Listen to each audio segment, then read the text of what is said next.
నమస్కారం, నా పేరు రజిత. నిఘా టీవీ న్యూస్ కు స్వాగతం. ముందుగా హెడ్లైన్స్.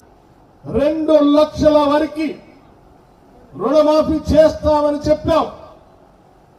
ఈనాటికి కూడా నిలబడి నిటారుగా ఈ ప్రభుత్వం రేవంత్ రెడ్డి గారి నాయకత్వంలో ఉన్నటువంటి కాంగ్రెస్ ప్రభుత్వం స్పష్టంగా మరొకసారి ఇక్కడి నుంచి కూడా నేను చెప్తా ఉన్నాం.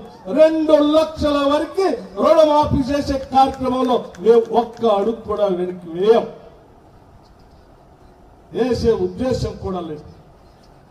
ఇంకా అవసరమైతే మన ప్రజలు కదా, 2 లక్షల పైబడి ఉన్నటువంటి వాళ్ళకు కూడా మనం హామీ ఇవ్వకపోయినప్పటికీ, మనం ఎన్నికల హామీ పెట్టకపోయినప్పటికీ, ఆ పైన ఉన్నటువంటి వాళ్ళు కూడా ఎవరైనా కట్టుకుంటే దానికి సంబంధించి కూడా మనం కొంత వెసులుబాటు తీసుకొని చేద్దామని చెప్పాం. ఇది